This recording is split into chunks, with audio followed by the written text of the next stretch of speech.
You are watching Leicester Till I Die TV.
Watch us on YouTube. Listen on your favourite podcast platform. Or ask your smart speaker To play the podcast Leicester Till I Die. Right, Chris. Good evening, good day, good morning, good afternoon, good night, goodbye. Hello, welcome along. This is Arsenal Fan TV. How are you?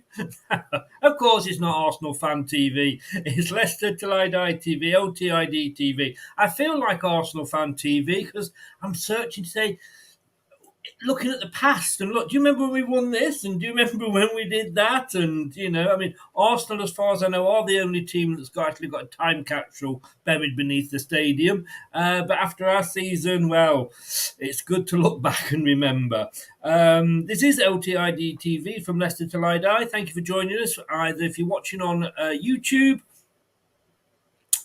or if you're listening on your favourite podcast platform. Apparently I'm a bit echoey, so let me just see if I can change that, because the last thing I want to be listening to one of me is enough.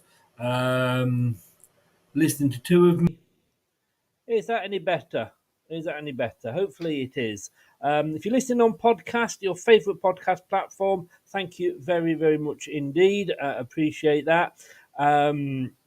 If you are watching, please do join in with the chat, ask your questions, get involved. Obviously, keep it clean and respectful. If you're watching on catch-up, stick the details in the chat below on YouTube. You can also find us on all our social media platforms, which are shown below. And if this is your first time, please do subscribe to the channel. Smash the likes for the video. It all does help us.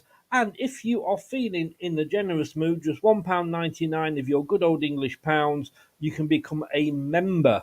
And you get all of that, including some member-only shows next season. And there are member-only quizzes going up on YouTube at the moment. But we're not here to discuss that. We're here to talk about that. Do you remember? Were you there? It was, for me, it was one of those father-son moments. And I still don't know who the lady was sat next to me, but I did end up in her lap when the fourth goal went in.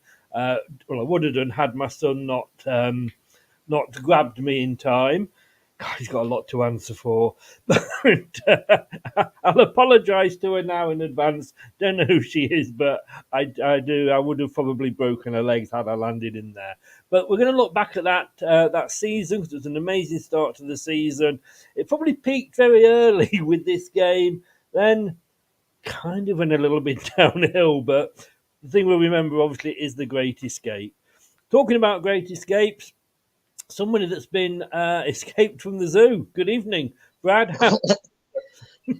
Good evening, mate. How have you been? Yeah, I've not managed to quite escape from the zoo just yet. I'm still in touching distance of it, but I'm doing well, mate. Hope you're doing good.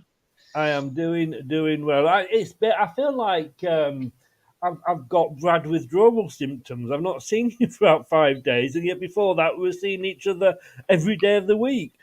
I know. Well, you know what to say. People start to talk. You have to let them disappear and talk about something else for it. But I'm back now properly. So yeah, it's been a while, mate. You know, look, we were just talking about this before we came live. Whatever you say about Iosi Perez, he will be remembered for that great assist for Tielemans in the FA Cup final winning game. This guy, what an assist it was for Cambiasso for that fourth goal. if he's remembered, he's going to be remembered for that. Dean, good evening, sir. Thank you so very much for joining us. How the devil are you, sir? I'm very well, gentlemen. Good to see you and good to be on the show. No. I'm very well, thank you. Thank you. No, thank you very much for coming on. I've got to say, Sunday, the 21st of September 2014, at 1:30, I was sat in the stadium with my son, not looking forward to the game in a perverse sort of way, but this was probably the hardest task we'd had. We were up against a Manchester United side managed by the falling over Dutchman, not exactly the flying Dutchman, but the falling over Dutchman. Well, can I say 97 minutes later, I was feeling a hell of a lot happier. But I want to take you back, if I can, Dean, to start with. And I should say, Brad, of course, you were working there. What was your job, Brad? So yeah, I was working there. I was making sure all the floors were nice and clean for you to sit in, Chris, and I was making sure all the bins were nice and empty for everybody to put the rubbish in and drop on the floor for me to sweep up and keep me busy throughout the game. And didn't keep me busy enough to watch the best assist I've seen at the King Power from Mr. Hammond. But yeah, that was my job, part of the housekeeping team. Right. Well, I must admit, if that chewing gum that was stuck to my horse was anything to go by, you didn't do a very good job, sir. Yeah, well, that was someone else. I can blame them now. I don't work for the company. I can blame them now. They're probably still there. Oh, well, let's have a look at that season. Well, just before the season, because the season before, Dean, you joined us. You had been at Southampton before us. Like I say, also got relegated this season. I'm not saying you're the Grim Reaper or anything, but it's a bit. I'm putting it together. There's a pattern forming. And you'd gone out on loan to Brighton. And then you signed for Leicester. I take it that was under Nigel Pearson. It was, yeah. I've been on loan the previous season on Brighton from Southampton, and we lost in the playoff semi-final against Crystal Palace the year that you guys, or Leicester, lost to Watford. And then I signed the following season under Nigel. Yeah. So look, as soon as I knew of Leicester's interest, I wanted to come to the football club. I knew the ambition of the football club. I knew what Nigel was all about because he's been at Southampton previously as manager. So a lot of the staff knew him and spoke very highly of him. I knew what the squad was like and the players that were in that dressing room. And yeah, I was excited to come to Leicester. So had to take a pay cut, I must admit, so to come to the club. So I was fully committed and looking forward to signing for the club. Well, it was an undisclosed fee, so we won't ask you about that. But you never actually see this side, though, do you, of players? You hear about the fantastic wages all the time. He's saying, obviously, it gets worse as we go through the years. But sometimes you do have to take a pay cut to carry on playing. You do. It's all, I mean, it's personal preference. It's what you want to do within your career, what you want to achieve. Do you want to play football? Do you want to be part of a squad?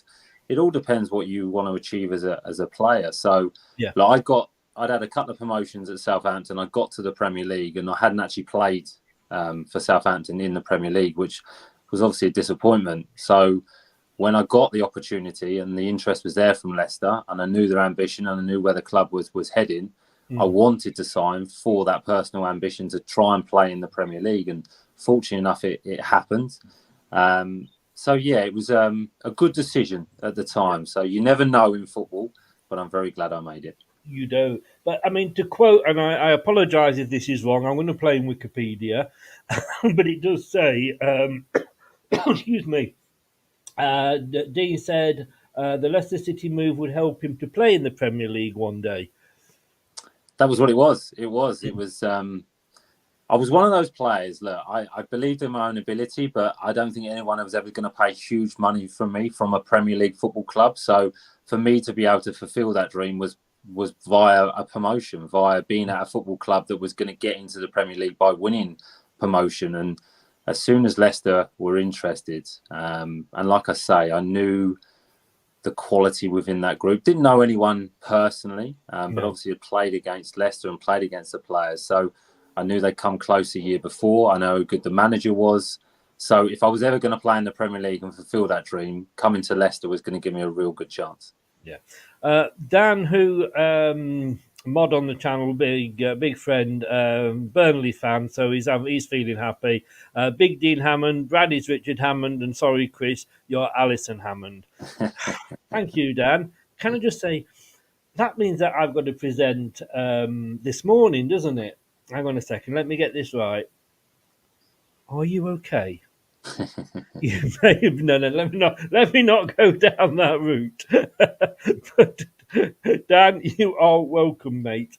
I've got to say, I mean, first of all, let me come to you, Brad, and we'll very quick look at that season before when we got promoted, because I remember it so well. I mean, it was an amazing season for the club. We basically broke every record that was going. I think we won the league with 102 points, which was more than Burnley won it with last season. Sorry, Dan. 101 points. Yeah, 102 is not for everybody. I mean, there must have been a great feeling around the club. Yeah, there was, and I that was ironically my first season when I started working for the club, and it just got a feel good factor from the off. I mean, Dean, like you said there, obviously there were some iconic names in that dressing room. You've got one pictured with him there, Gary Taylor-Fletcher. If I'm right in remembering, Kevin Phillips was there. He became like the oldest scorer of the championship. So you had a lot of notable names that had not just got the experience in the championship, but had that ability to really, do a job at any level, really. Even given the fact that Kevin Phillips was, I think he turned 40 and when he was playing for us. So it was an exciting time. I mean, you had Andy King, who's just in the background there, so he's a local lad. And you look through that team, and it was probably what you need in that division at the time is a perfect mix. We'd had a few near full seasons under Nigel in his first stint beforehand, and those that came in between his two stints, and you just felt that the balance had become just right. We'd got that. Yeah. Championship experience. We've got the experienced heads like Gary Taylor-Fletcher and obviously and Kevin Phillips and Casper was coming to his own at that point as our number one. He was really thriving, and I know this season has hit us differently, and there's a lot more pessimistic about us coming straight back up. But it was really a season that us as workers and as fans were thinking this could really be a good season for Leicester, and we didn't know just what we was going to accomplish that season. But yeah, it really was a feeling that before a ball was kicked, we thought this could be a really good season for Leicester. And it was. And I remember, because obviously I lived in Burnley with where Dan's from for 20 odd years. I managed to find the escape tunnel though. But I remember being invited back up then. It was my birthday when we played Burnley, and I was invited by one, because I used to work at the Burnley Express, invited by one of my own work colleagues to go in and enjoy the hospitality. And I remember when Chris Wood scored his goal, and it's one of those sort of comedy moments. I was jumping up, shouting, and then realised I was the only person in hospitality that was shouting and going mad because Leicester had scored, and I sat down rather quickly. But Dean, I mean, we talked about Nigel Pearson there. I funnily enough, met him at the away game when Kevin Phillips scored against Bournemouth, and because I lived down in Bournemouth, I was sat in the away fans just beside the dugout, and Nigel Pearson, because obviously when the game was over and I was feeling big and brave and showed my Leicester jump shirt off under my shirt and jumper, and he came over and he was talking to me and my son, made my son's day, and we all know we would go on and become famous for his love of ostriches and what have you. But what was he like as a manager? He was brilliant. I mean, Nigel was probably the best man manager that I worked under, just because of his honesty. He was a man of his word. He had a real presence about him, but in a good way. Knew his football inside out, and just knew how to treat players, which was really, really important. Didn't do a lot in terms of coaching, didn't do a lot in terms of tactics. Left that up to Craig Shakespeare and a couple of the other coaches.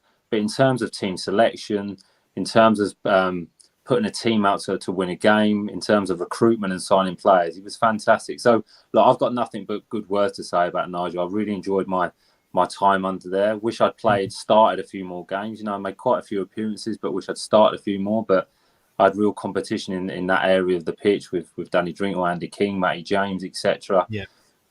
But Nigel was brilliant. He was when I signed for the football club. What I mean by honest and true to his word, he made it very clear why he brought me to the football club. He brought me to the football club because of my experience of promotions, because of the type of personality I was, in terms of how I trained, how I was dedicated as a professional, and he was hoping that would rub off on a few of the younger players. He didn't promise me that I was going to start every week and I would go straight into the football, into the team, but obviously if I performed well and I was playing well, that I would get that opportunity. So he didn't tell me any lies. He didn't make me any promises that he didn't keep. So I really enjoyed Nigel. You could speak to him, you could be open with him. You could have a good drink with him, which was also good as well when we were winning a lot of football matches. Yeah. So like I say, I love playing for Nigel. And I've stayed in contact with him a little bit.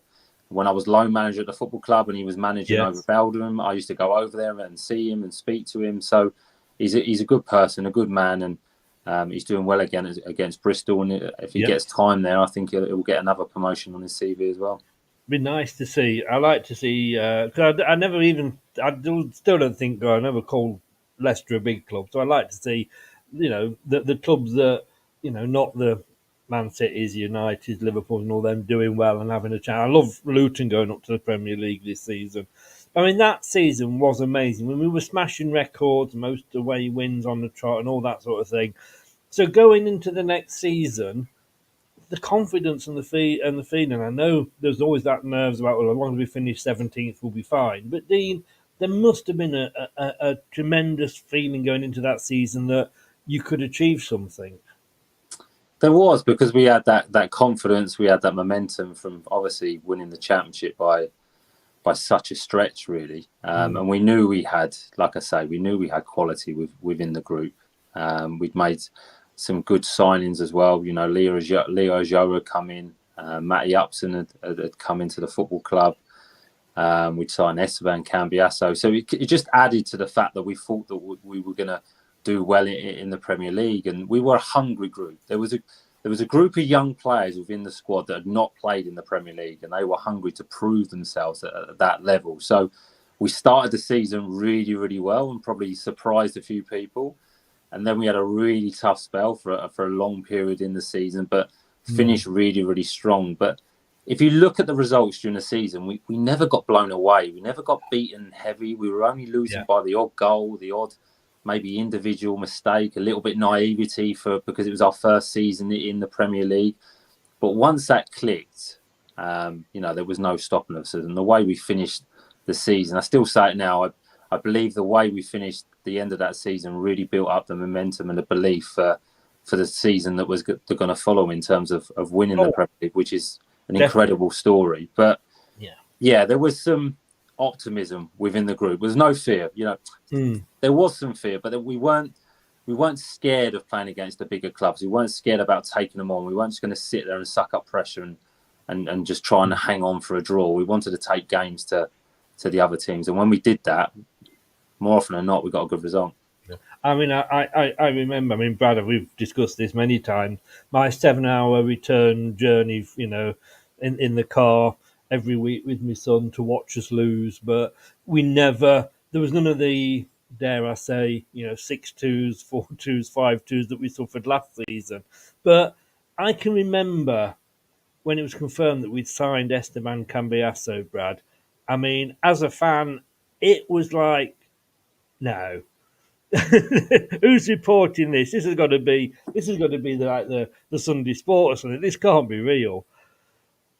Yeah, I mean, it always does when especially when you're a newly promoted side. Forget the old, forget the little old Leicester tag, if you will, for a minute.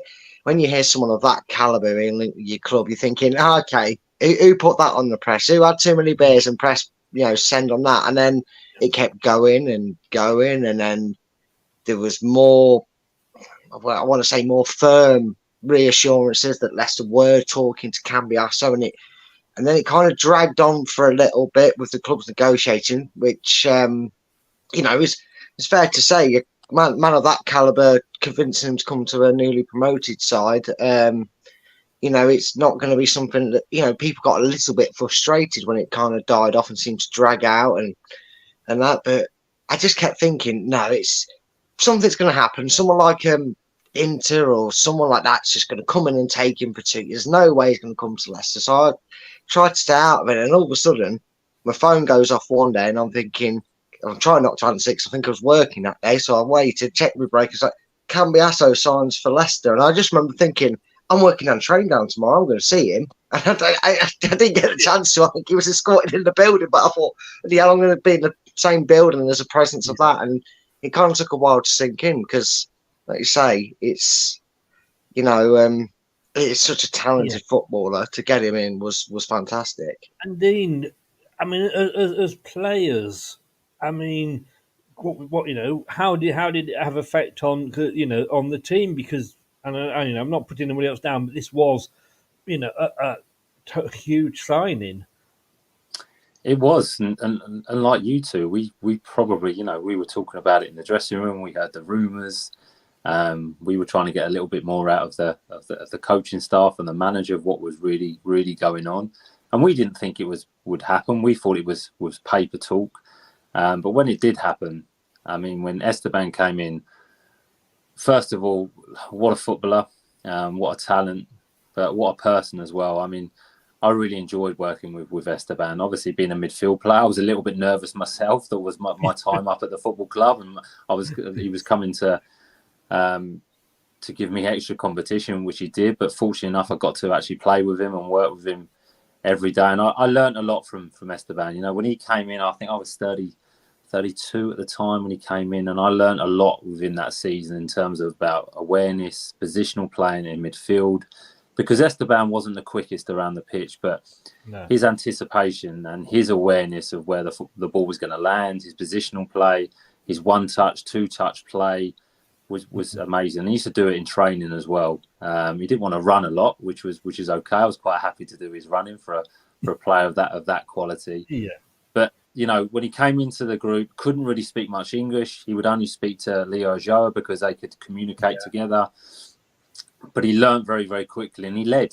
He led by example, and he led by being a winner. And he believed within the group. So it was great to play with him. A great pleasure to play with him and have that season with him was fantastic. And he was, one of the biggest reasons why we ended up staying in the Premier League, because his form at the end of the season was exceptional. You probably never expected when you signed for Leicester in the Championship that one day you'd be playing alongside and assisting, should we not say? We will come on to that later, but assisting Esteban Cambiasso. But we'd got promoted, we'd made the signings, and then we had the pre-season. I always say you can never look at pre-seasons and judge the season by that. And I think there is the prime example. I mean, hadn't lost a game. We'd played the normal teams that Leicester City play, the Rotherhams, we'll have them again this season, but the Ilkestones, the Walsalls, we had the one big game against Werder Bremen. But look, after those games, Dean, you must have thought, we're going to have a good season here. And the fact of how it ended up going, you would never have thought, looking at that table for the pre-seasons. No, I mean, like you say, pre-season is such an important time for any club and for any player. And we had a good pre-season, but we were still living off the season that had just gone past in terms of winning the championship and what that meant. And as a group, we were really close as a group. It was good fun being in the dressing room. It was good fun being at the training ground. It was really, really good fun. A lot of the wives got on well. There was a lot of social occasions that we would go together. So the group was really close, which helped. But we were just excited about the season, Chris. You look at the fixtures that we were playing. First game, I think we played Everton at home.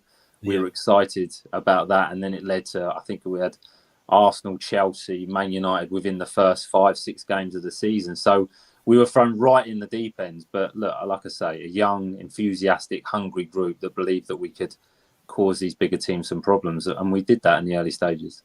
I mean, Brad, all right, I look at those results and the fact that we put 6 goals past Ilkeston, no disrespect to Ilkeston, is not going to make me think that we're going to go and win the Premier League. But we beat Everton. Now, I think that was a cup abroad, wasn't it, if memory serves me right? But Yeah, it was in Thailand. yes, yeah. We managed to beat Werder Bremen 1-0. But again, as a fan, really like me, Brad, there must have been that feel-good factor going around the club.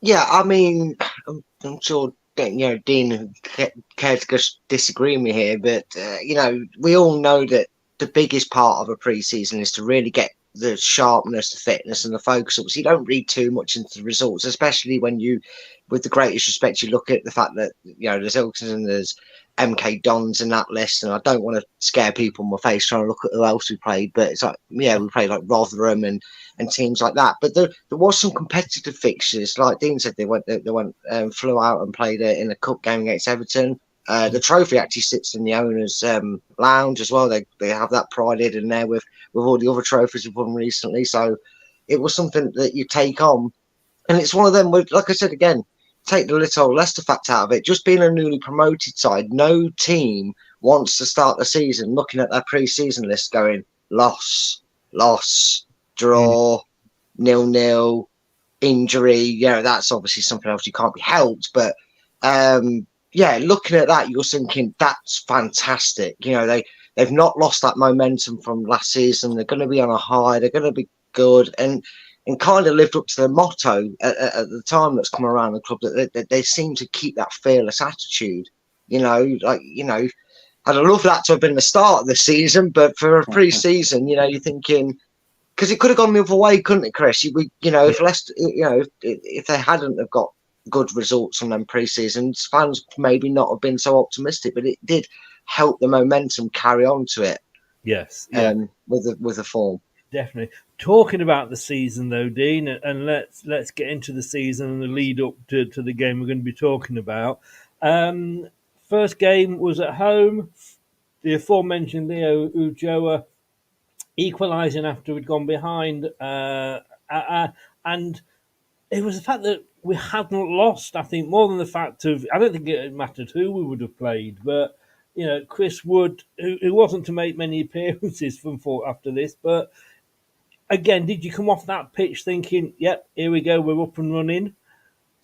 I think you're right, Chris. I think it gave us a huge belief and a huge boost, really, because you think you can play at that level, but you never know until you do. And to get the result, and obviously come from behind twice, I think did we go 1-0 down, or did we get 1-0 down, and then 1-0 down, 2-1 down? Yeah. So 1-1, 2-1 down, and then for Woody to come on and score as well, which was brilliant. And look, I came on in that game, made my Premier League debut because Danny Drinkwater came off after 15-20 minutes, I think. So. It was a big day for myself personally, but we felt quite comfortable. We played Everton. I think the season before that had a really good season. I just remember the battle between Lukaku and Wes Morgan, and Wes just came out on top and was an absolute beast that day, and it was has been a fantastic player for the football club. So there was lots of positives from that game. But you're right. I think if we'd lost it, it takes a little bit of that belief away. It takes a little bit of that momentum. It puts a little bit of doubt in your mind. Can we play at this level? It's a home game as well, so the atmosphere was really, really good. The fans go away happy. Yeah. And obviously we knew we had Chelsea next as well, which I think it was Mourinho coming back to Chelsea that season. They went on to win it, so there was big. Fabregas had just signed. They'd made a load of big signings, so we were very aware that was going to be a tough game. So to get a point just put us off on the right foot. Two things I remember about that game. Well, one is I shouldn't be surprised at Lukaku not scoring. It's become like a thing for him. But I remember driving home up the Elston Road, and there's a petrol station. Because I was driving back down to Bournemouth, so I stopped for some petrol, and my son's nudging me, I'm going, what? He goes, look. And like Leo and Joe are sort of filling up his car with petrol. And they're completely like, yeah, they're normal, aren't they? They don't have somebody to come and do it for them. Lovely guy again, very nice. I did a photo and everything, so very nice of him. Yeah, Chelsea then coming up, Brad, and a kind of not down to earth, which is probably what we kind of expected. I mean, I suppose if I'm like, I suppose every other fan is at the start of the season thinking, right, well, that's a winnable game. Might get a point from that game, but this game we're going to get nothing from. This was probably one of them. Costa and Hazard, who would obviously do us a big favour the following season, scoring for Chelsea. Yeah, it was. And to be fair, you said it at the start of the show, and you both said it actually, that we never really got beat badly in any game. And I think we kept Chelsea not quiet. They definitely had a lot of chances. I remember seeing the stats of the game afterwards, but we kept ourselves in the game for a while. And I think there was a vital point in that game. And I'm sure if he ever gets around to ever watching it, I don't know if he would, but David Nugent had that one-on-one chance, and he had that second where he looked at the linesman to see if he broke the offside trap, and then he hesitated, and that was at 0-0. And you're thinking then, like Dean said, that they went on to win the league that season. Yeah. And I know later on at the King Power, we'll get to that later on in the season. Again, we only lost by a 2-goal margin, and we were really in the game and keeping them out. So it wasn't a game where you thought, oh, God, we got away with not getting slaughtered there. It was a game where you thought, oof, we had two chances. 63 minutes it took them to score. Yeah, and that's what I mean. I think we had another chance at 1-0 to make it 1-1, and that was. And again, it was Chelsea, regardless of whether they went on to win the league like they did or not. They're always a team that you never get too many chances for, and unfortunately for that game, it did prove the case. You get two chances, you don't take them. They tend to find a way to win, especially that season. But again, I didn't watch that game and think, oh God, here we go. And I wasn't looking at Arsenal with dread. I was thinking, what, play like that against Arsenal, we might get something. And lo and behold, we did. Dean, I mean, in that game, 27 shots to Chelsea, 6 to ourselves. It kind of, like I say, was maybe sort of a reality check as much as anything. Not a particularly dirty game, but somebody did get their first Premier League booking in that game, I believe. I don't know who that is. I remember the tackle well, actually. I can't remember actually who it was on, but I remember the tackle being a little bit late, and it be there was a few handbags afterwards with John Terry and a few other the boys. But no, look, I suppose that was just us getting used to the pace of the game. But Chelsea, Brad's right. We felt as though we were in that game, and I remember the chance for Nuge. I think I stole the ball off one of the Chelsea midfield players and slid it through to Nuge, and just thinking as he's going through, please put this away, because Chelsea are going to score at some point, but please put this away. And unfortunately we didn't, and we hang on. And look, that game was tough. I remember I got cramp in my career a few times, but I remember getting full body cramp, and it just was one of the most painful experiences I've ever had in my life. So I came off, I think, after 70 odd minutes. But it just filled us with a bit of belief. I remember sitting in the dressing room afterwards, and we were speaking as players, thinking, we've got a chance here.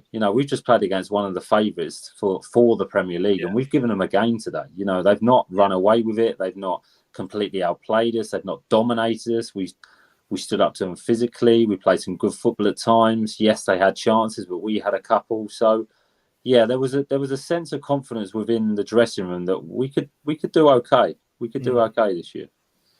Well, then, as Brad said, we had Arsenal coming up 1-1. Sanchez after 20, Ujoa after 23, and Dean, 3 bookings for Leicester. Somebody sort of, having just got the first one, went and got the second one. I mean, there's a pattern forming here, isn't there? I daren't look at the Stoke game. Yeah, shame I wasn't as consistent as that with goals as I was with yellow cards. But I remember. I remember the tackle. Actually, I think it was on Aaron Ramsey. Aaron Ramsey late on in the game. But again, that was just through pure fatigue, because actually I think Arsenal were probably the best team we played that year at home in that 1-1. They were brilliant. The way they passed the ball, the movement they had, they were exceptional. So we probably felt quite fortunate to get that result that day. But again, it was another point on the board, and also it was 2 points and unbeaten from being the home games from the opening games of the season. So look, if you look at those three fixtures, Everton, Chelsea and Arsenal, we came away with 2 points. We were pretty happy at that point. Yeah. Again, that you didn't get a booking in, I have to say. You didn't carry on. But Leo did, a third goal in 3 games, Brad. Stoke City away. I suppose this would have been one of those I would have looked at and gone, yeah, we can get 3 points here. And of course we did. Yeah, and it was one of them. I mean, Stoke, especially back in that era and period as well, they weren't exactly the easiest team to beat. You know the common phrase, isn't it? Oh, can you do it on a wet night in Stoke? Well, it was a Saturday afternoon and managed to do it. But it was the first time. You're thinking after Chelsea being an away game, you probably looked at Stoke. Before a ball was kicked that season, you were looking realistically as a Leicester fan. You was going, if we're lucky, we might pick something up out of one of the big 3 games. But Stoke and Everton are realistically where we're probably going to pick up our points. And probably the most pessimistic Leicester fan was probably thinking we'll get 2 points out of them games because of who we're facing. But after the first 3 games, 2 points, but really good performances. I probably shouldn't have been myself, but I was quietly confident that we could go to the, I think it was still called the Britannia Stadium back then. I was quietly confident that they'd come away with the result. And again, considering they're a bit of a sticky wicket team to play away, go away and play them. I don't remember Stoke causing the lads much trouble on the day, and I felt that we really had, the team really handled it, and you kind of showed that, like you said, unfortunately, Dean, you got booked in 2 consecutive games, but it showed that eagerness to get aggressive and show the Premiership that you weren't going to get bullied, and you weren't just some naive Championship side that come up. You're ready for the fight that was ahead of you over the course of the season, and I think that was the first time that Stoke, who were usually the team that got booked and a bit aggressive, kind of felt a bit bullied off the pitch, because I don't really remember. I think maybe one good save Casper had to make a bit late on in the game, but I don't really remember the defence at all being troubled, which was great to see, and a clean sheet. So that topped off the performance as well. Didn't need a pizza for that one, did they, Chris? There didn't need to be promises of pizza for that clean sheet. No. But I mean, after that game, we were actually sat 10th in the Premier League. We'd been 6th after the first game, then 14th, 15th, and 10th. I'm like, it's like the O'Neill days had returned. And of course, then Louis van Gaal's Red and White Army, as he liked to say, I can't impersonate him unless I fall off my chair, but they rolled into town, the big spenders. I mean, they'd got, we'd got Cambiasso, but they'd got Di Maria. The confidence, what was it like going into that game, Dean? Yeah, we were, like you say, we were confident. I'm not going to lie that we weren't a little bit nervous, if I'm totally honest. It was, I think it was a Super Sunday game as well. So we knew a lot of people were going to be watching, but we put a good performance against Stoke. We were fully aware of their quality, and we'd worked all week. We'd actually changed our shape for the game. We went to a diamond in midfield to kind of nullify their threat. Obviously, that didn't work after we were 2-0 down pretty quickly. But look, we were looking forward to it because, again, they were one of the favourites for the Premier League, the quality of their squad. But if you look at our attacking players, Leo Joa, Jamie Vardy, I think David Nugent played as well on the day as a number 10. Esteban was making his first start, I think, after coming on at half-time at Stoke. We knew they had good attacking players, but we knew we had good attacking players as well, and we knew we could cause those problems. It was just whether we could keep a clean sheet, which we found out was going to be a problem after being 2-0 down, and the wonderful goal that Di Maria scored. So, look, a great game.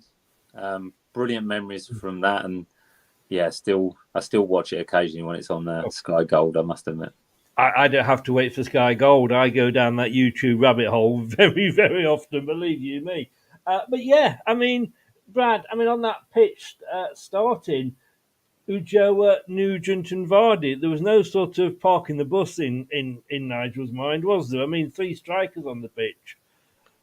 No, and it's something we've kind of become accustomed to as Leicester fans, not just the way we've gone about playing the likes of Everton and that beforehand, but we've been accustomed to it for 12 months before in a championship. So when you saw it, it probably wasn't really a surprise, the lineup, the aggression. Nigel was always seems to put out a team to kind of match what he was up against. You know, Van Persie, Di Maria, the list is endless of talent that they had out there, but you've seen it over the years. Normally, a side, and again, I'm going to reiterate it, but a newly promoted side gets them early doors and they go, well, we'll put 10 men behind the ball, and if we lose 1-0, it's kind of like a good defeat, if you will. But the one thing I do really remember from that game, not just the epic comeback itself, but I remember just when the third goal went in. I remember unfortunately I had a good view of the third goal for them.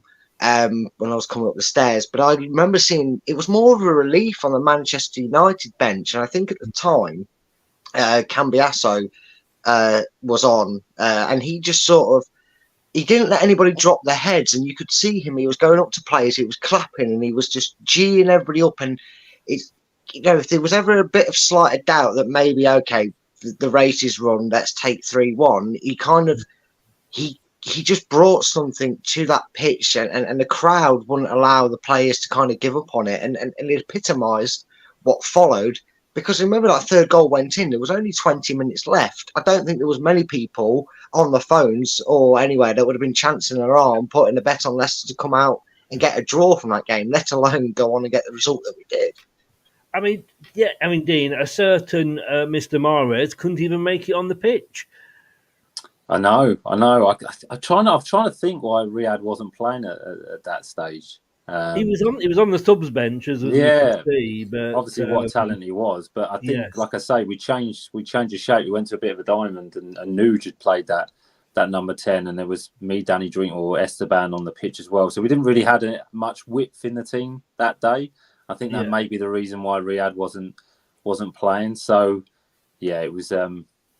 Look, it was a tough 20 minutes. I must admit that first 20 minutes was pretty tough chasing those United players around. Yeah, I mean, I've got to say, and let's just have a look at this. And Brad knows I'm a stat man, but I mean, it's not many times we see, certainly not under the last couple of seasons of Brendan Rodgers, where, I mean, 15 shots from Leicester, 16 from United, Dean. I mean, it was end-to-end stuff, wasn't it? It was, and like you've all said there, the attacking players are on the pitch. It was always gonna be like that. But we fancied, like I say, we could cause them some problems. And the biggest thing on the day really is the fact that we were 1-0 down, 2-0 down, 3-1 down, and we managed to come back. And like Brad said, we never really gave in to things. We were never beaten. We were never defeated. There was always a chance of the players that we had on the pitch that we could get back into the game. And the atmosphere that day was electric. It was from warming up, from the first minute, even when we were conceding goals. There was never any negativity around the place within the fans, the coaching staff, the players. It was just continue what you're doing, and we'll try and get back into the game. And we scored at some good points. We got a little bit of luck along the way. But I think at 3-1, Man United thought the game was won, and thought that we would just kind of give up then, and they would keep the ball and have possession. But we just came back at them and just threw everything we could at them, and we were going to go down dying. The game could have gone completely a different way, and we'd end up losing 6-1. But we managed to win it 5-3, and I'm sure it will go down in history at the football club. Oh, I think it will. I mean, could you sense what was the atmosphere like? I mean, from a fan's point of view, this was the game. No disrespect to Everton or even Arsenal, but that was a waste. I didn't get to see that. But this was the games that, as a season ticket holder, I wanted to see. I wanted to see the big names come, and I wanted to see these players on the pitch. And Could you sense that buzz as when you were working, Brad? Yeah, I mean, it was a weird one because normally you think a game like this caliber kind of comes with a bit of nerves throughout, and I suppose there was, but it was just the excitement. It was like I said, it's your blockbuster game. It was a team very much in the talk for the title at that point, like they always have been most seasons, Manchester United anyway.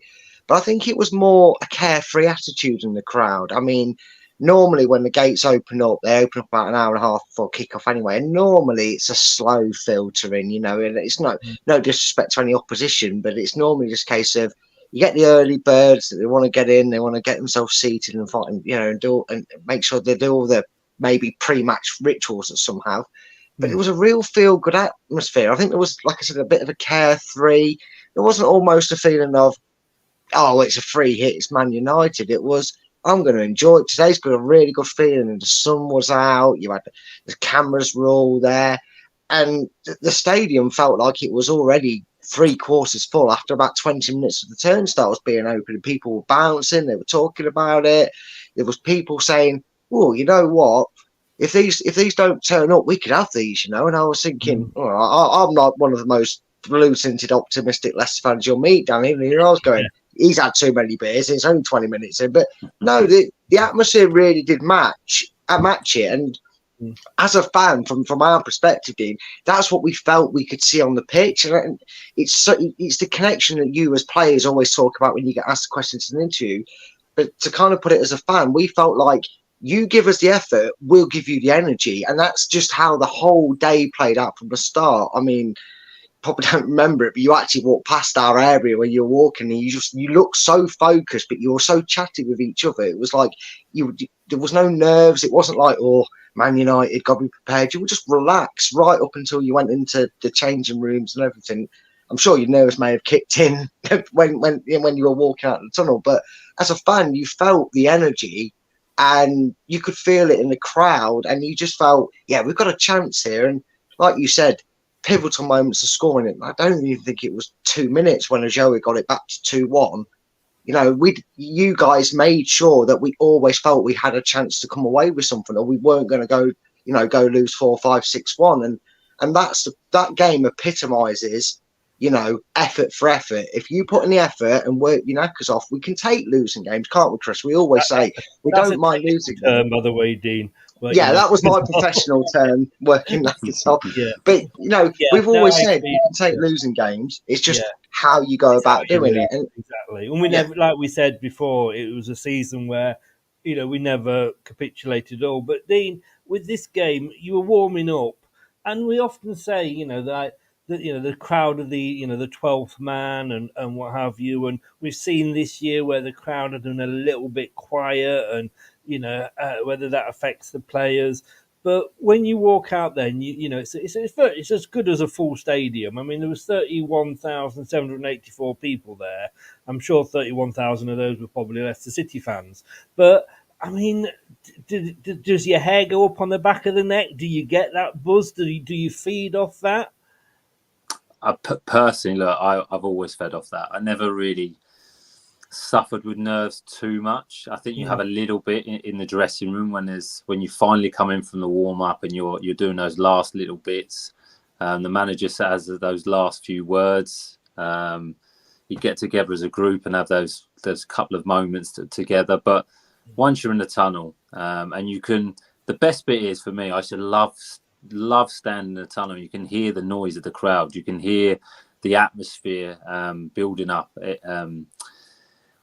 in the ground and on the pitch, and walking out was electric. It really, really was. And from that moment, when you hear that noise, you kind of go into a bit of a zone, really. And it always brought a smile to my face, because I was always just grateful to be playing, obviously, football as a professional footballer, because it's something I dreamed of as a kid. So to coming out in an atmosphere, playing against Man United in the Premier League on Super Sunday with a full house at the King Power was incredible. And obviously walking out with the players next to me, but walking out with the players I was playing with as well. And we all knew how good our team was.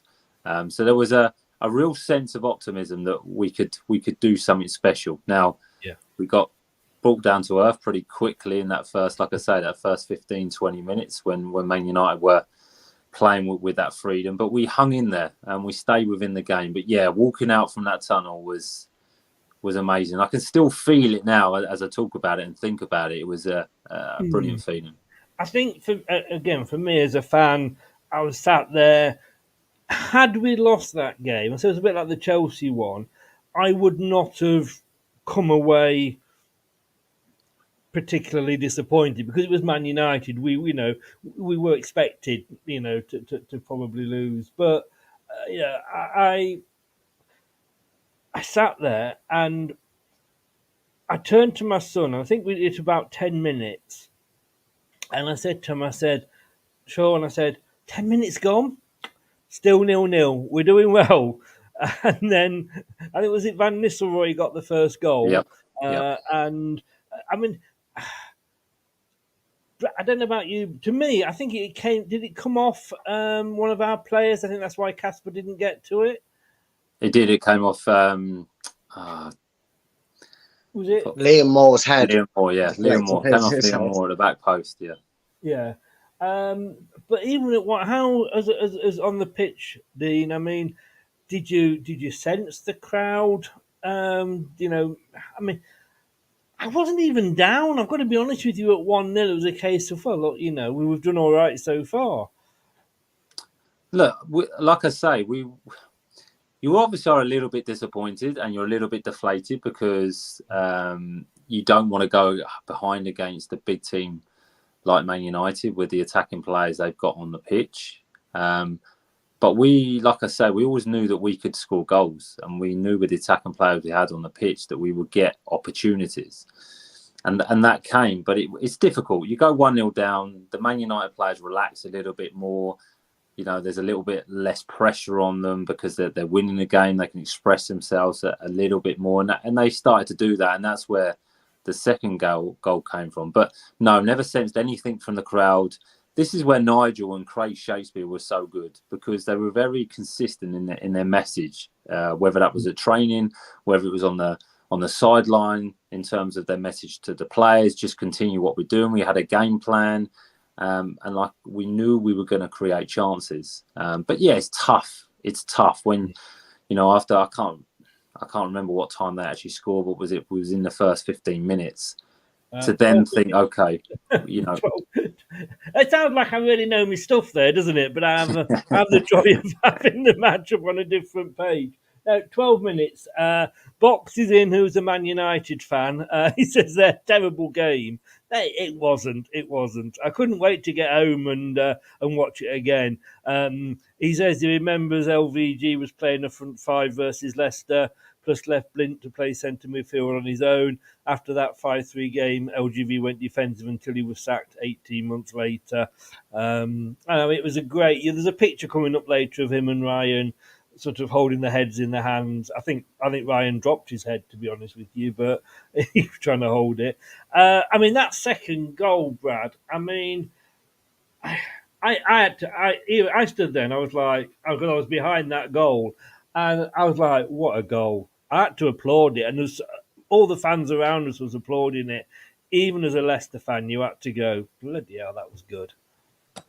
Yeah, well, that's one of them where you look at that goal and go, well, that's what they paid for at the time. I know, obviously, it ended up not really working out for United, but that's the sort of quality they had purchased throughout that season with Di Maria. It was such a quality goal. And like you said, Chris, it's one of them where, when they go in, you just, as an opposition fan, you kind of like, wow, what can you do? There's no stopping it. Fair play, well done. You kind of deserve it. He proved it throughout his career. He could score very good quality goals, and I suppose in a way it was almost like you don't mind conceding a goal of that quality instead of a scrappy mistake or something that would have led to a second that might have changed the outcome. But when it was kind of like that, it was like, well, there's nothing to do about it. Just go again, sort of thing. And yeah, it was a good goal. Did you sense the crowd at 2-0 down that they were kind of like, well, yeah, welcome to the Premier League? Sorry, say that again, Chris. Oh, sorry, that was to Brad. Sorry. In the Oh, crowd, did you sense it was like a welcome to the Premier League moment? I think it was a little bit like it felt like a baptism of fire. It kind of felt like it was a case of, well, okay, dream's over. You know, let's do what we did against Chelsea. Let's not lose our heads. Let's keep ourselves focused. And I think, Dean said it felt like they thought they'd won the game at 3-1. Well, I think they did it twice. I think, learn from your mistakes sort of thing, where they didn't, because they switched off and clearly kept the ball in to Jamie Vardy. There was no chance that crossed the line, that ball.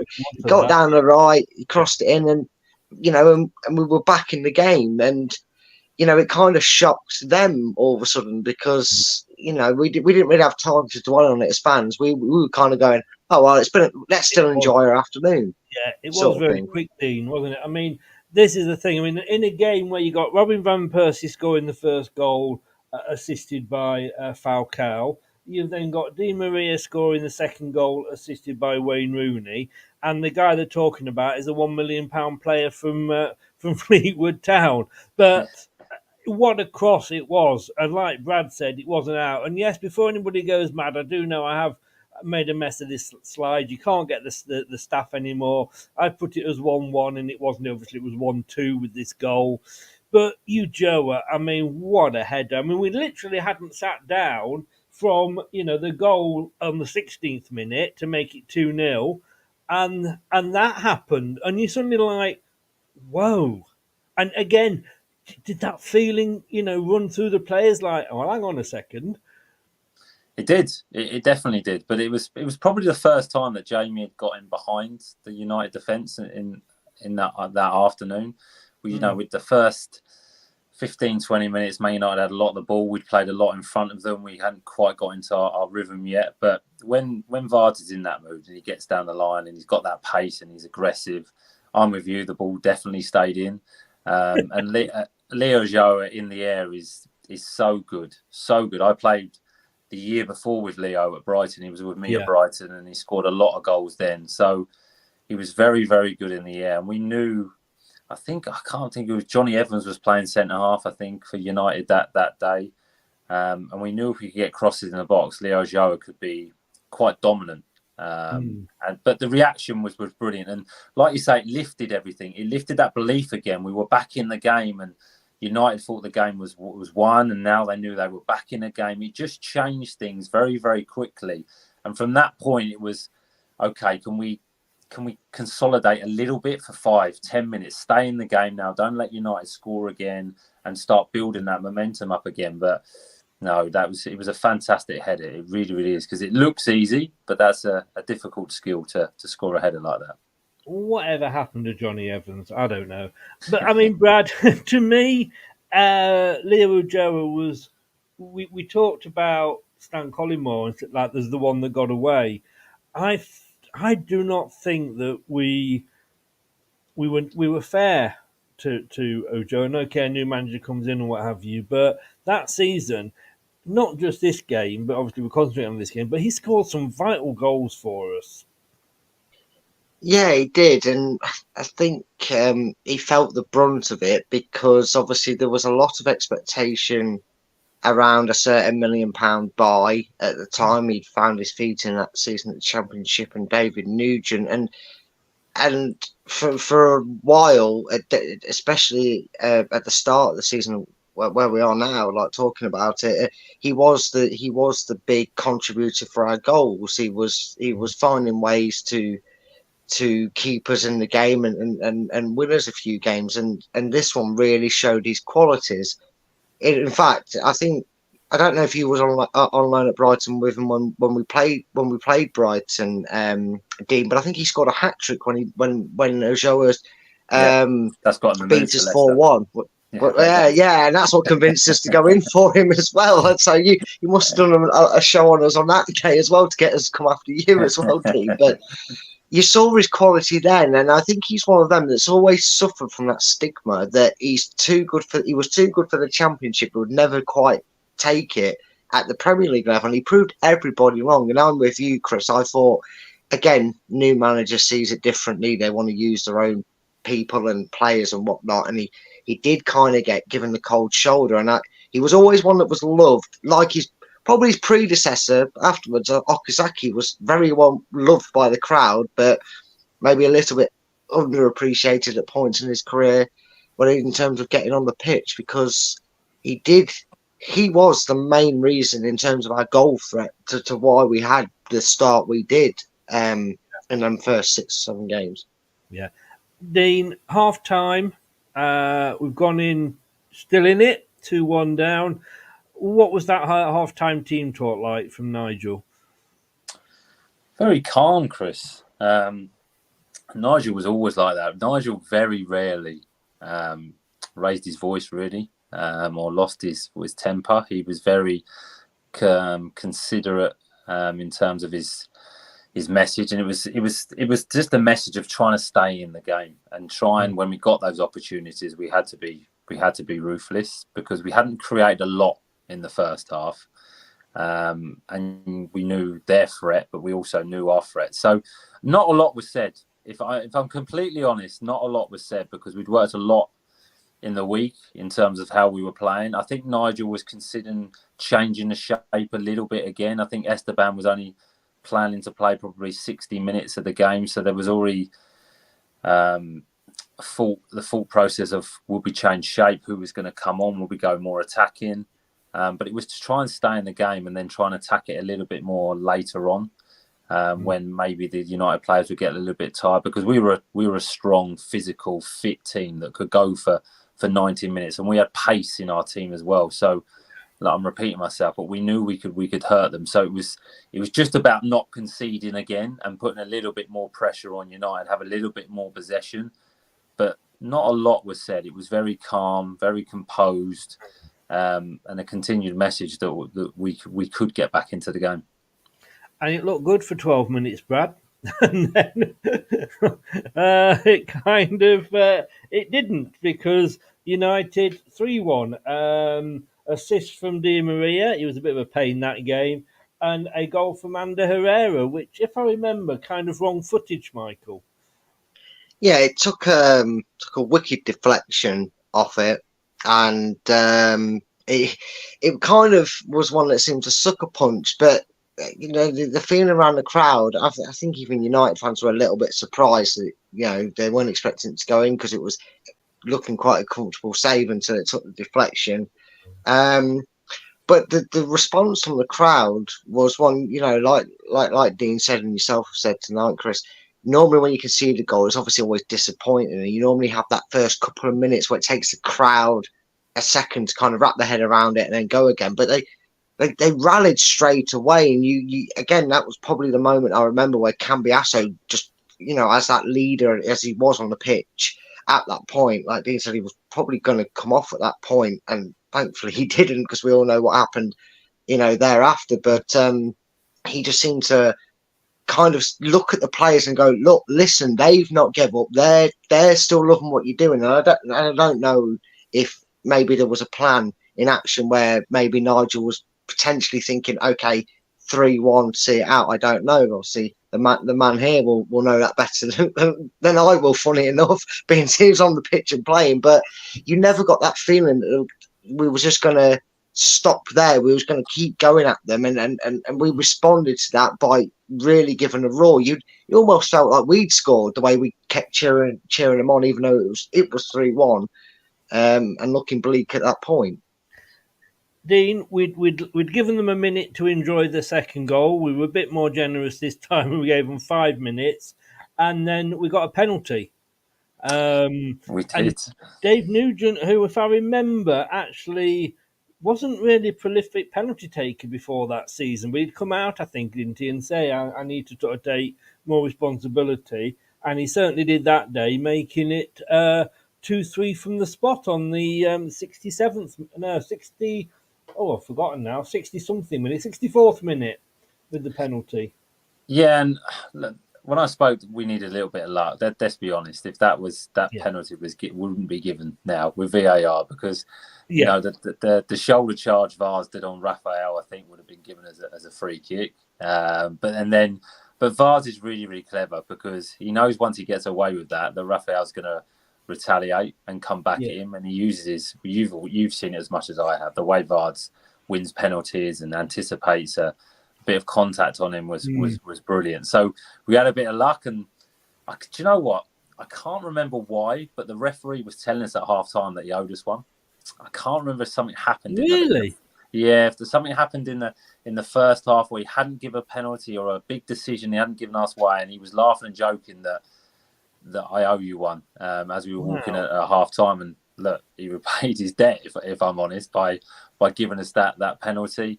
But like Nuge is a confident guy, and you're right. He was a little bit indifferent with his penalty. I think he'd missed a couple of the season before in the Championship, but really, really confident when he steps up and smashed it down the middle. I think De Gea went to his right hand side, and from that moment on, you know, the noise again from the crowd getting into us, and there's a little bit of belief. And do you know what? Just the Man United players, there was a little bit of.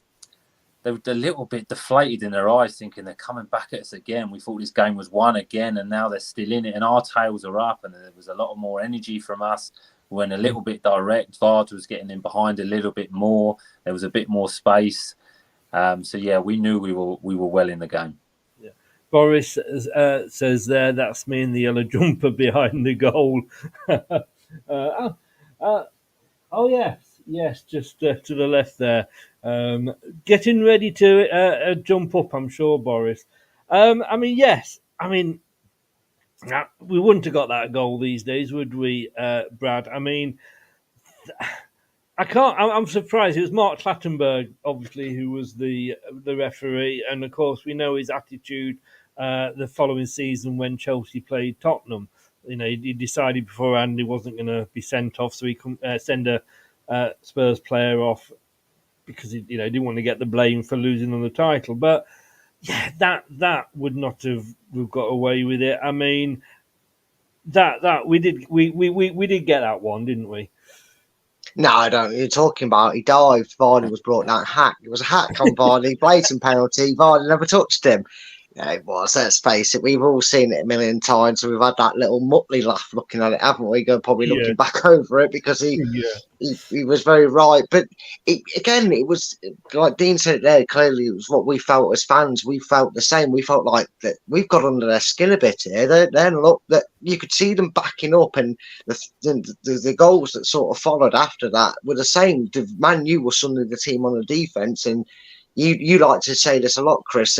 Which team looked like they were the former champions of the Premier League, and which one were the newly promoted side? You wouldn't have known if you didn't know anything about football. When you said which one's one of the most prestigious Premier League side and which one's only just come up playing this game for that last 20 minutes, you'd have thought the team in blue were serial Premier League winners and stuff like that, because United were more than on the back pedal for the remainder of that game, and then they were like a boxer that just hit the canvas and couldn't get up. And it was, trust me, it was very fun to sit and stand. Well, I was working, if any of my Xboxers are listening. I was definitely working that last 20 minutes. But it was great to watch. You're like all the stewards. You weren't looking at you weren't watching the match. You were looking at the crowd. No, that's the hardest I worked in that first 20 minutes. I could concentrate on the game, Chris. My daughter is in. Good evening, Heather. She says, I have a question for Chris. Who is your favourite daughter? That would be hard. I've got two, and to be honest with you, I hate you both in equal measure. So let's just leave it at that, shall we? That's the fairest thing to say. Look, 2 minutes later, Dean, my God, the place was in uproar. I mean, fantastic assist.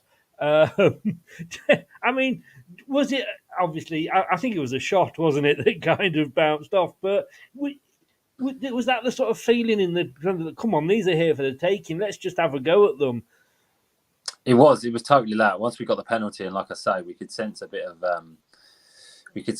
blood. To be honest, they looked a little bit deflated, a little bit tired, and we just went all out. The fullbacks played a little bit higher. Us as midfield players played a little bit higher. We pressed a bit more. We went a bit more direct, like you say, and won second balls and went back to basics a little bit and just went at Man United head on. So, look, Is it an assist? Definitely not, but I'll take the assist.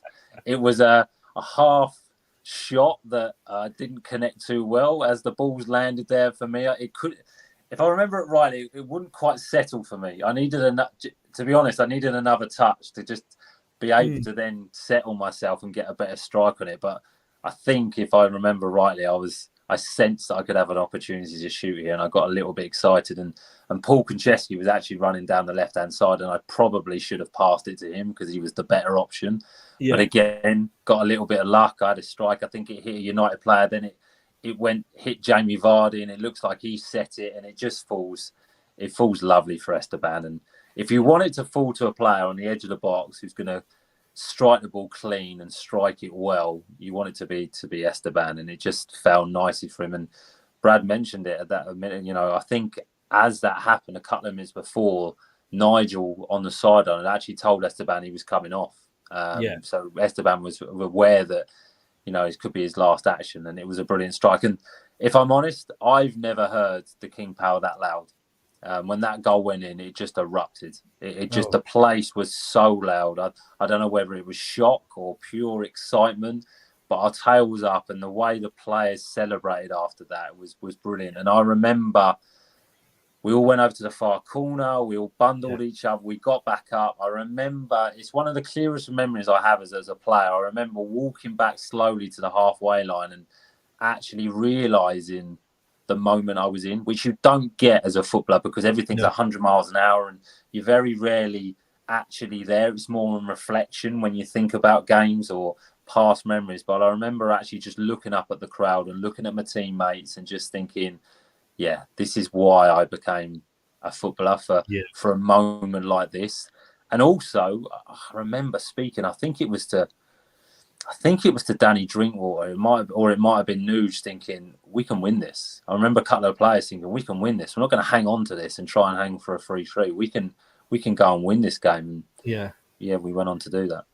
I mean, everybody, if they say there's moments that you remember as fans or pictures that kind of sum it up. One of them is obviously Steve Walsh when he got the second goal against Derby in the playoff final when he's running away towards the crowd. He's running straight at the camera. But I was in that corner and I was watching Esteban running towards us, and that will stick in my mind forever because it was almost like a time had frozen because your mind couldn't take in what had just happened, and I think because of the players that they had got, the money they had spent, we were down and then we'd got it back. And like I say, here was this Esteban Cambiasso scoring a goal, as I say, from a great assist. And, it took me a while. My son was kind of jumping up and down and I was just sort of stood there going, what have I just seen? I mean, where were you stood, Brad? Well, I was actually coming up through the set of stairs on the south stand opposite. So I actually remember thinking to myself, and I'm sorry, I have to confess this. So I remember going, "Oh, don't bloody shoot, Dean! You'll score it!" And then, Jamie Vardy skillfully got in the way. Get rid of him for you, Dean. Yeah. See you later, Dean. Thanks for talking to me, mate. But no, I remember thinking, but you think about this season, Chris, we actually probably could use someone chancing their arm from 30 odd yards out and having a go, a bit of aggression, and you kind of did it. You did feel that stunned atmosphere at that point because like you said, Chris, it kind of hit everybody at the same time. Like, it's 3-3. We've actually done it. Like, we kind of kidded ourselves thinking we might lose this 3-2, but at least we've really given them a go. And then when my dog wanted to be annoying, apologies if you can hear that. When it got 3-3, and it kind of that was probably the quietest the King Power was for that 30 seconds because it just went. The realisation was sinking in that we were level against Manchester United, one of the biggest clubs you're ever likely to play. And then I've mentioned it a few times throughout the show, but the reaction from the players, the way they went about that last 20 minutes, kind of was emphasised from the crowd. We were like, well, now let's go and win it. Why not? They're on the ropes. They're ready. They want to ring the bell. They want this game over. we can really win this. We can possibly win this game. I don't think we were thinking to win it by such a canter, if you will, at 5-3, but we were thinking we could still nick this at the end there. And it was weird how the fans sort of, mirrored the atmosphere, kind of mirrored the performance, if you will, from the fans to what was on the pitch. Yeah, I mean, that was on the 64th minute. On the 71st, Esteban was taken off, and we were all sat there thinking, what the hell's going on here? And, you still see him as a 21-year-old that couldn't run and play 3 games a week. But Andy King, excuse me, great servant of the club, came on. Falcao went off, and Januzaj came on. And then Nuge went off, and not realising that we would, maybe need another penalty taker later. Matty James came on, who, bless him, didn't have the best of careers injury-wise after that. Maria went off, Mata came on, and then suddenly, and when that third goal went in, if the stadium wasn't rocking for that, Dean, my God, it was rocking for Jamie Vardy's goal. And I can always remember that when you look at it back on, say, YouTube and or on Sky, the cameras obviously are opposite the managers. And I think it zoomed in. And obviously when it zooms in, it really highlights any shaking. And the camera's literally going like that because the whole stadium was rocking. But I've got to say, what a ball from Richie Delat. It was, and if you, like you've mentioned there, Chris, if you look at the substitutions, it looks like we're settling for a point. If I'm honest, I think Nigel at that point had probably gone, I probably shouldn't push my luck too much. We've come from 2-0 down to 3-1 down to back to 3-3, and he'd be more than happy with a point. But it didn't happen that way. And what it did do, getting back to 3-3, United came at us a little bit more, and we sat in a little bit more. So the fourth goal, if I remember rightly, it came from an interception from Richie Delat, where he pressed Mata and won the ball. And Richie was so sharp, so quick. When he opened his legs, he was lightning quick. And we had a few players like that, if I'm honest, in the team. But his awareness for VARs and just that pass, and he had to get the pass right because he couldn't play it along the floor. He had to lift it a little bit, but it actually worked in the favour because VARs was trying to stay on side. But as the ball came through, he didn't have to change his momentum or his stride, and he just chested it into his path. And Vards in that position is clinical, so clinical. He's so calm, so composed, and he just side foots it. And as he sides it foot, I'm right behind him because I'm trying to keep up with play, but I'm right behind it as he side foots that through, and I can just see the crowd go up. I can see his celebration running off. I think that's his first Premier League goal. Yes, for Vards, and so obviously he's feeling that emotion as well. We'll run over to the corner again, and it's just a lecture. Moments that I'll never forget. And I remember again trying not to run over too quickly to celebrate, so I could take it in a little bit and try and slow it down, so I could remember it and actually appreciate that we're beating Man United 4-3 in the Premier League. It's a league game. This is not a cup game. We're not playing in the FA Cup and we're the underdogs. This is a league game, and it's level pegging, and we're now 4-3 up against one of the best teams in history. So special moment, but so pleased for Vards because I've got to say to you though, Dean, had you not thought about going for the Vardy Mohican look? No, I definitely hadn't. I don't think I could pull it off quite like Vards, I must admit. I wish I had the hair there to do it still. If I wear hats, I could do a double Mohican at the sides. I mean, that was like I said, I apologise to the lady. I literally fell onto her because everybody, in the old days when, before there were seats and somebody jumped up 5 rows behind and everybody that was within about 30 spaces either side had to jump with him. And it was a bit like that. It was absolute chaos and you couldn't hold him. Like I say, my son saved me, but my God, that was just like, again, although there was a delay the first time, Brad, there just wasn't a delay with this one. It was just like, because you could see it happening, you could see the ball over, you could see Vards running towards you, and you're thinking, he's not, is he? And like, yes, he is. Yeah, and again, the momentum had gone that way, and you could just feel something was going to happen in the crowd. I mean, you talk about the second goal we scored to make it 3-2, where we'd caused Raphael all kinds of bother. I mean, this game, in a weird sort of way, was like you could use this as a trailer to show the Premier League what Jamie Vardy was going to do to defences throughout his career, because Tyler Blackett, and we know what comes up in the last goal of this game. Yeah, he absolutely terrorised him, and he just could not catch him. Ball was, like you said, Dan. It was Dean. It was perfectly, stolen. Mata kind of was like a deer in headlights for half a second. He didn't have the players in front of him. Galat steals it off him. He played the perfect ball for it at the perfect time, and you just thought it's a goal. And he still had to run and put it past one of the world's best goalkeepers. Let's not forget, despite how Man U fans sometimes talk about him, De Gea is one of the best goalkeepers that's ever played in the Premier League. And you just felt like it was a goal before it in. And, the cheers were almost there before the ball hit the back of the net. And again, it was weird because, if you're thinking like Dean said, with the substitutions he's making, you're thinking, okay, shut up shop, take the 3-3 sort of thing. We'll gladly talk about that forever if it was sort of ended 3-3.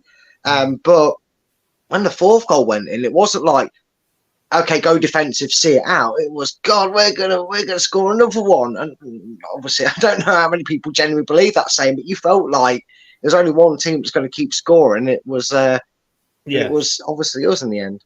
I mean, the thing is, Dean, like you say, these days you'd have to get used to not celebrating straight away because VAR delays things that much. But no, like you say, take it in. I mean, and then you said earlier about Mark Clattenburg saying that he owed us one. I mean, he must have felt really guilty because, all right, it was again dubious, but I think if you've got to be honest, it probably was a penalty. Tyler Blackett sent off, Wayne Rooney got booked, and we suddenly were looking around for a penalty taker. Were you in the frame at all for that? Well, after my assist, I was quite confident to step up and take that penalty. I thought it was my lucky day. Do you know what? I'm actually okay at penalties as well. I used to take them when I was younger. My record's not too bad. But no, if Leo Ajao was on the pitch, he's taking that penalty. So, look, again, when Vardy's through, and he was a nightmare all afternoon. But when he's gone that way, but he's just so clever because he knows Tyler Blackett's coming back at him. And he just has to get his body in a way, and he knows he's gonna win a penalty. So when he's going through and he wins the penalty, I'm not gonna lie, I'm a little bit in disbelief that we're actually 4-3 up against United, and now we've got a penalty to make it 5-3. Yeah. It was just the fact of, to Leo, I was just like, please score, because this will make the last, I don't know how long was there, 5-10 minutes of the game so much easier. And actually, we might be able to enjoy the last 5-10 minutes of the game. We did. I think I remember rightly, we ended up having a few moments where we kept the ball for 10, 15, 20 passes, and the Olays came out from the crowd, and it was fantastic. I remember there was a bit in a corner with Andy King and Matty James, and I don't know who, Leo was over there. I think I got involved, and it was 1-2 passes, and really, excuse my language, we were taking the piss out of United. And it was a brilliant feeling, because from being 2-0 down to now being 5-3 up was such a brilliant moment. So I would have loved to have taken a penalty, but no, Leo Joe was never giving it up. And again, put it in the corner. Celebrations were brilliant. But you look at all the celebrations, there's every player involved in that celebration. Everyone comes together, and that just showed the togetherness within the group that we had at Leicester City. Even Philbert Fox for that fifth goal. I mean, for me, it was like another. I mean, I could have. It was like, all my birthdays come at once. All these goals going in at our end. I mean, Brad, 5-3, and we're in dreamland. We're going to win the Premier League, aren't we? Well, yeah, there might have been a few chances of that actually in around the stadium, but. Again, talk about a game that completely mirrored the atmosphere from the crowd and the feeling on the pitch. It was just like, how are we suddenly taking the piss? Like Dean said, how are we suddenly taking the piss at Manchester United? I mean, if you'd have told me that before the game, I'd have had to phone the police and got you chucked in a mental asylum. If you said we're gonna play a game and have Olays going around, I'd have thought, yeah, maybe from the away end, but I can't. But yeah, it was such a good feel factor, and that iconic picture of Joa when he's hugging Philbert, and obviously all you guys were over there celebrating with him. That's quite an infamous picture, but it almost felt like job done, lads. Well done. That effort's got you this result. Well done. You've deserved it because you felt like the atmosphere was almost relaxed. It wasn't so full of tension and bounce and nervous energy or anything like that. It was, there we go. We've got the daylight. Let's have ourselves a Jamie Vardy-esque party, if you Yes. pardon it, because he brought it up there. And it was. There's not many times you can say that you're able to put the beat, go to the beach and and be 5-3 up against Man United. So it was definitely enjoyed. One of my better 3.5-hour return journeys down to the South Coast, I've got to be honest with you. And this, I mean, we've said about iconic pictures. I mean, to my mind, that one there of Louis van Gaal, I'm sorry if Box is still in, but I absolutely love that picture. I mean, he can't believe it. He's dropped his board that he was clipboard. Ryan Giggs is like, what the hell's going on? And just to say this, I mean, Fox's launch comeback to secure stunning victory as United surrender 2-goal lead on Falcao's full debut. I mean, even there, they're still talking about, the Man United signings. That was the Mail, the Mirror. Louis van Gaal's men given a second half mauling by the Foxes. Independent. Manchester United started for the first time with their full 150 million worth of expensive new recruits. The folly of their fur coat and no knickers approach. I love that. Again, we said about the. We'll bring it to a close now because I'm conscious of the time, Dean. But we talked about the dressing room at half time. What was that dressing room like when you went in at full time? Surprisingly, look, it was obviously buoyant, and there was a lot of happy faces and stuff. But again, Nigel comes in, he just settles everyone down. And I remember, actually, the biggest thing I remember is Vard's not being in the dressing room, and he'd been taken for an interview straight away. And then the manager doing a talk, and then him coming in screaming and shouting like Vard would do, and getting everyone riled up. So look, of course, there was a few celebrations. We were in a little bit of disbelief ourselves that we'd actually beaten United 5-3, but it just reinforced that belief we had. And just good memories, a good group. We were laughing and joking. One that we all enjoyed. We had our families there, and something you talk about for long in the memory. But I mean, the biggest surprises after that were our results, and our form dropped off completely. Which was we don't talk. Which is another story. But no, look, the dressing room afterwards was brilliant, and the week after that in training was fantastic as well. But just good memories, really good memories. I love my time at Leicester and made some really good friends. But that was one result that I'll never forget. And I'm sure as a player that you didn't go out and sort of drink any of the falling down water that evening to celebrate. Do you know what, Chris? I was probably, because at the time when I was playing at Leicester, I lived in Southampton, so I was probably following you down the motorway that day. Oh, to the South Coast. Well, that must have been a fair journey every day to actually for training. Yeah, look, it's a strange thing. Look, when you're a footballer, it's you do some strange things to fulfil your own dreams, but also you got to keep the family happy. And look, my kids and my wife were settled in Hampshire and loved it there. So yeah, I used to. Nigel probably didn't know about it, but I probably used to leave about 5:30 in the morning to get to training most mornings. So, but once you get used to it, you're all right. A few coffees and a massage before training, I was fine. Last question, I promise you.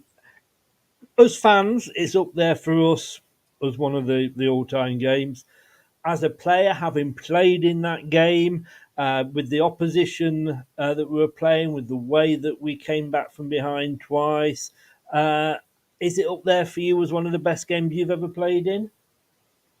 Yeah, look, it has to be Chris. If I'm honest, if you're going on about an individual game, it has to be. Look, I was fortunate in my career. I had a couple of, I've had a few promotions in my time. I've had a few important games where we've had to win games to get promoted. I've won a trophy at Wembley. I've had some really lucky experiences in my career. But if you're going off a unique one-off game that people are going to remember and moments you remember in the game and it was so up and down and so much happened, I'd have to say it was probably my most favourite game in my career. Yeah.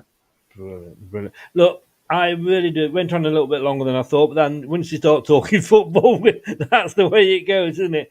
Dean, obviously it's your personal time. Thank you so much for giving up the time and coming on and reliving the memories with us. We really, really do appreciate it. But we'll let you go. But thank you so very much and take care and all the best to you and your family. I hope you got them to bed okay. Just about, I did just about. So, no, Thank thank you very much, guys. I remember what it's like. Even though my favourite daughter might still be in, I remember what it was like. No, my pleasure, guys. My pleasure. Brilliant. Appreciate that. Take care, Dean. Cheers. See you guys. Bye bye. See ya. Bye bye. Oh, lovely guy. Well, lovely Yeah, guy, he is. But as he said, I mean, somebody said to me because I was doing the watch along last night, and I don't know whether I think you were in the chat before we came live, but I might have mentioned it then. Somebody said to me yesterday, I was talking about this game, and saying that we've got Dean on and it's when it's on, and they said like when is what's your favorite ever game, and there's probably three, and this is probably number two, and that surprised him. I mean, for me, my best ever game, although we ended up losing it, was the quarter final for the Champions League against Atletico Madrid, the second leg at the Leicester City Stadium, because obviously we couldn't call it the King Power. I stood most of the game with my son, listening to that music, that Champions League music blare out. And yes, we went on to lose it, but Arsenal said we were going to be an embarrassment. But this game, depending on what mood I'm in, it probably even takes it over. It is, and we've won a lot. Let's be honest, we've won an FA Cup, we've won the Premier League. We've heard the Bocelli singing Nessun Dorma live on the pitch. But what a game this was! Oh yeah, and I think even if you just took it as a one-off game, even if you no matter how you categorised it, I don't think there's a Leicester fan out there that wouldn't have this certainly in their top 5 Leicester games, home or away.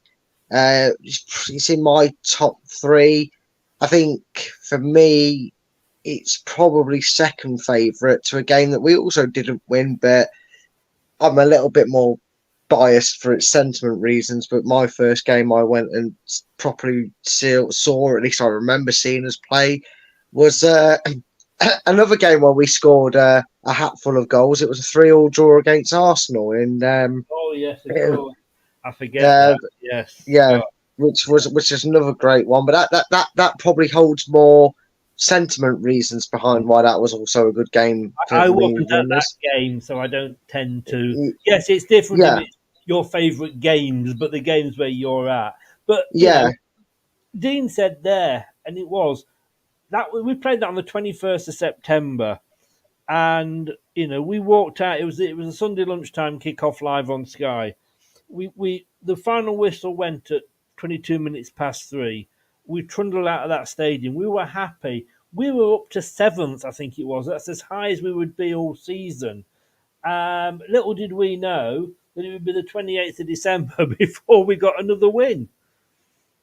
Yeah, it's not exactly how we expected it to go after that. I think if you'd have asked many people there how Leicester season's going to pan out after what we've just seen, you'd probably, I think you mentioned it earlier, you'd probably say, oh, we can do a Martin O'Neill here. We could get a top half, top 10 sort of finish. And I think the mentality of the fact that we never suffered like you said, a 6-2 or 5-0 or whatever, like we have done, unfortunately, last season, I think that helped that period coming through it, because you always just felt, and we said this enough when we talked about the games from that season, Chris.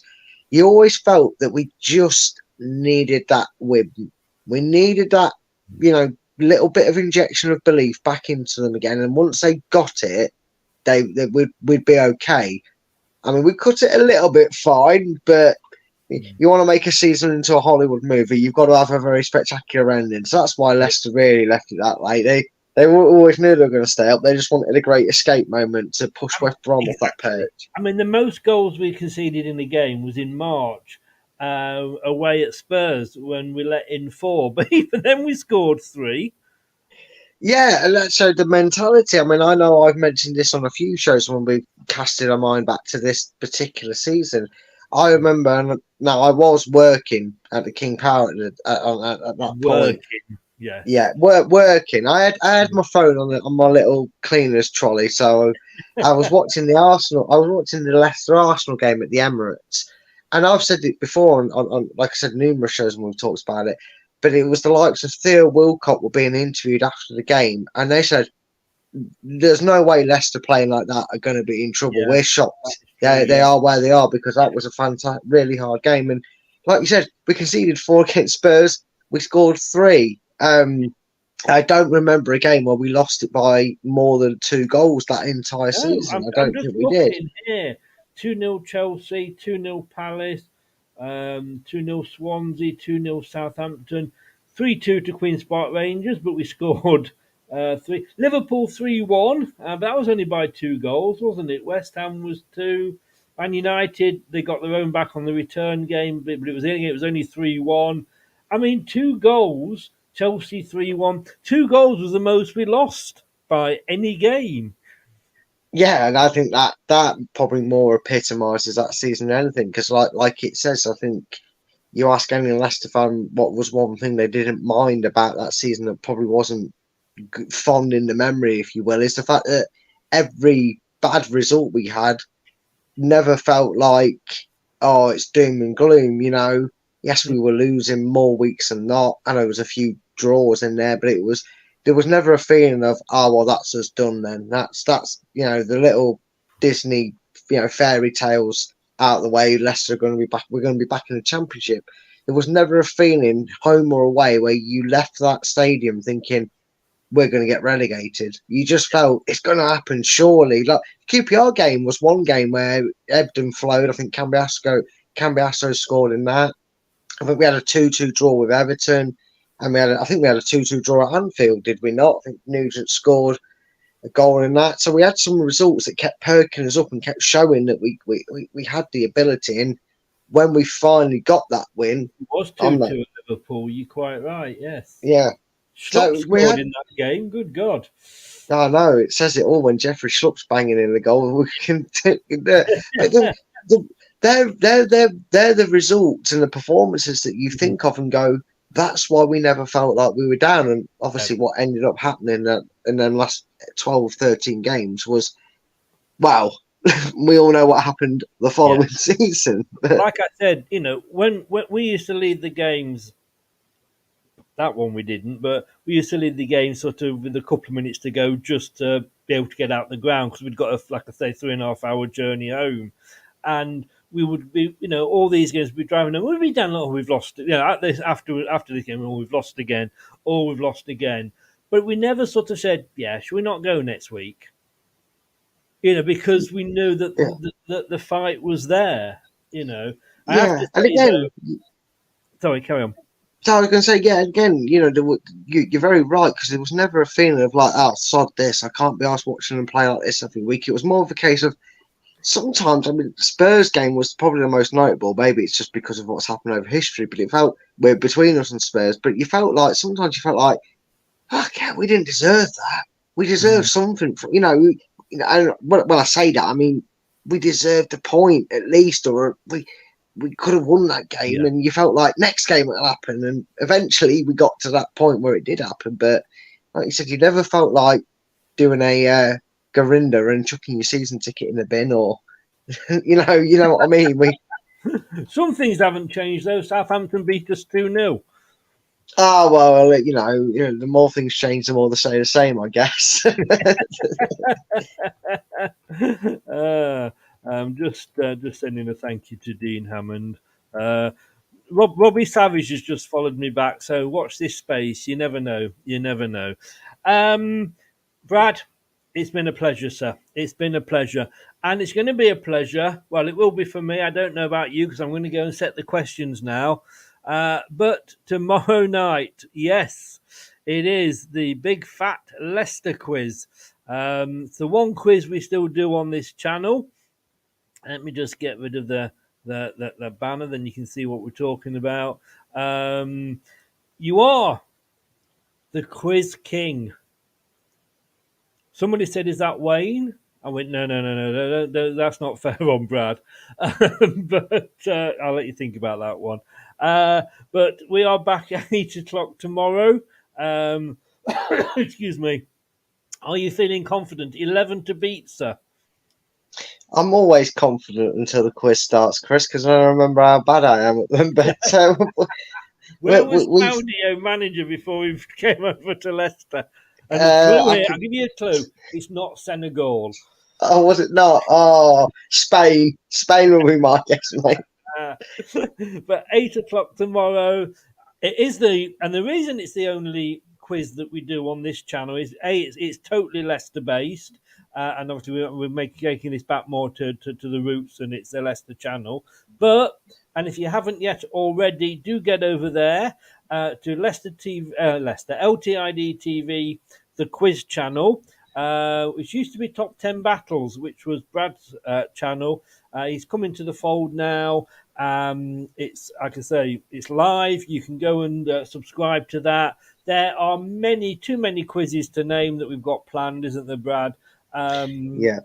But it's not just going to be Leicester. If your team is Liverpool, come on, and all the questions and everything will be based on Liverpool, depending which quiz you pick. And you've got things planned, haven't you? Yeah, I've got something in the works. I'm doing all the writing up. I'm go through my head on what rules and everything. And I'm just wait until I get back off my break in Leicester in a few days' time, and then I shall be starting in Leicester. Yes, I am for a few more days. Sorry, mate. I thought you were home. Otherwise, I wouldn't have invited you on. If you no, Dean Hammond's around, mate. I was happy to talk about the 5-3 game. I got nothing planned. I'm on a cool down for 3 days. I've done all the things I needed to over here and whatnot. So more than happy to go on, mate. So don't worry about tomorrow either. I'm more than fine for it. Great. But yes. I'll be back on the working, and that channel will be taking off next week. Do you have, the question is, of course, do you have the answers written down? No, I'm going to leave them for the guests to see if they're right or not. Well, I'm just checking that, you can check that, that they've given you the right answers. Well, can you make sure they write all the questions down then? That's not the questions, it's the answers, mate. I saw you in your quiz, the question. Yes, all right. I did get. I wrote the right questions just under the wrong particular header. And look out for the cuddly cornflake. That's me, by the way. I've been called flaky many times. Monday the 3rd of July, Surrey Hills Radio, live on Tinternet and your smart speakers. For some reason, I'm doing the breakfast show. So you know what it is. Wake up and turn me on. Let's not go there, Brad? But young man, thank you so very much, sir. I thought I didn't recognise the wallpaper. That's a bit sad. We are seeing too much of each other when I don't recognise the wallpaper. Yeah, that should have been the giveaway, mate. I thought, oh, hello, what have I interrupted? Brad, mate, thank you so very much. Go over and do some revising. I'm going to go and write the questions out now. I remember to write the answers down, and hopefully I get them in the right order. I will see you tomorrow at 8 o'clock, sir. I'll see you tomorrow to hopefully do better than 11, but we'll see if I'm like Jamie Vardy with 11 heaven. We'll see. We will see. Depends how horrible I'm going to be to you. You very. So I'm going to go down the YouTube rabbit hole and start revising. Be like that. All right, mate. All the best. Thanks very much, Dad. Take care, buddy. Yeah. Take care, everybody. Take care. Bye-bye. Thanks to Brad for coming in there, especially as I didn't realise he was still on his holiday. But yeah, we're going to be back at 8 o'clock tomorrow for the Big Fat Football Quiz Show 2. And in the Show 1, of course, Dave got 11. Will Brad do better than that? His season, as I think, what season did he say it was? 96-97. That's his specialist season. I'm going to go off and write those questions out now. Really do appreciate everybody and everything, all your support in the chat.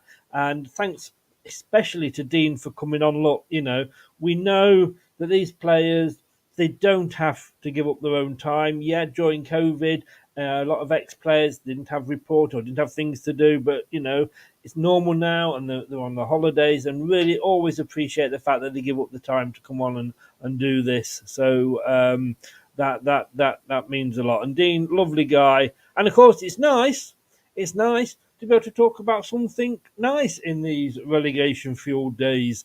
Leicester City 5, Manchester United 3. I know, I'm turning into an Arsenal fan and living in the past, but what can I do? I'll see you tomorrow. This has been, don't forget to subscribe, smash the likes on the video, click the notification bell, you'll never miss a show. We've got loads coming up over the summer. Also on Thursday morning, 8:30, we have got the fixture release, and then at 2:30 in the afternoon, we've got the Caribou Cup first round draw. This has been LTID TV. I've been Chris. This is Arnie. Good night. Thanks for watching. These videos are tremendous. You better like them too, or I'll be back. This podcast is proud to be part of the TalkSport Fan Network. TalkSport. Powered by fans. That will conclude this evening's entertainment.